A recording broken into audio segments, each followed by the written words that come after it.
ఈ రోజు దర్శిపట్నంలోని కొత్తపాలెం రామాలయంలో శ్రీరామనవమి సందర్భంగా ఏర్పాటు చేసిన ప్రత్యేక పూజా కార్యక్రమాల్లో పాల్గొని స్వామివారికి ప్రత్యేక పూజా కార్యక్రమాలు నిర్వహించి స్వామివారి ఆశీస్సులు తీసుకున్న జిల్లా జడ్పీ చైర్పర్సన్ శ్రీమతి బుచ్చపల్లి వెంకయ్యమ్మ, దర్శి ఎమ్మెల్యే ప్రకాశం జిల్లా వైఎస్ఆర్ కాంగ్రెస్ పార్టీ అధ్యక్షులు డాక్టర్ బుచ్చపల్లి శివప్రసాద్ రెడ్డి. అనంతరం దర్శి కుచ్చేట్ రోడ్లోని ఆంజనేయ స్వామి గుడిలో ప్రత్యేక పూజా కార్యక్రమాలు నిర్వహించి అనంతరం ఏర్పాటు చేసిన అన్నదాన కార్యక్రమాన్ని ప్రారంభించారు. తదనంతరం దర్శిపట్నం పొదిల్ రోడ్లోని గాంధీనగర్ రామాలయంలో శ్రీరామనవమి సందర్భంగా స్వామివారికి ప్రత్యేక పూజా కార్యక్రమాలు నిర్వహించడం జరిగింది. అలాగే దర్శి మున్సిపాలిటీలోని కొత్తరెడ్డిపాలెం రామాలయంలో శ్రీరామనవమి సందర్భంగా స్వామివారికి ప్రత్యేక పూజా కార్యక్రమాలు నిర్వహించి స్వామివారి ఆశీస్సులు తీసుకున్న జిల్లా జడ్పీ చైర్పర్సన్ శ్రీమతి బుచ్చపల్లి వెంకయ్యమ్మ, దర్శి ఎమ్మెల్యే ప్రకాశం జిల్లా వైఎస్ఆర్ కాంగ్రెస్ పార్టీ అధ్యక్షులు డాక్టర్ బుచ్చపల్లి శివప్రసాద్ రెడ్డి. ఈ సందర్భంగా ఆయన మాట్లాడుతూ, ఇచ్చిన మాట కోసం రాజ్యాన్ని త్యజించి వనవాసం చేసిన మహోన్నతుడు శ్రీరాముడని, ఎన్ని కష్టాలు ఎదురైనా ధర్మాన్ని వదలని శ్రీరాముడు అందరికీ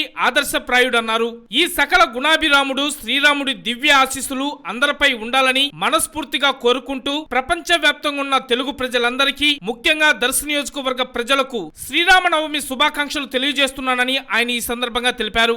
ఈ కార్యక్రమంలో వారితో పాటు మండల పార్టీ అధ్యక్షుడు వెన్నపూస వెంకటరెడ్డి, దర్శి మండల వైస్ ఎంపీపీ సోము దుర్గారెడ్డి, 8వ ward councillor madam Mohan Reddy, పలువురు వైఎస్ఆర్ కాంగ్రెస్ పార్టీ నాయకులు, కార్యకర్తలు, అభిమానులు తదితరులు ఈ కార్యక్రమంలో పాల్గొన్నారు.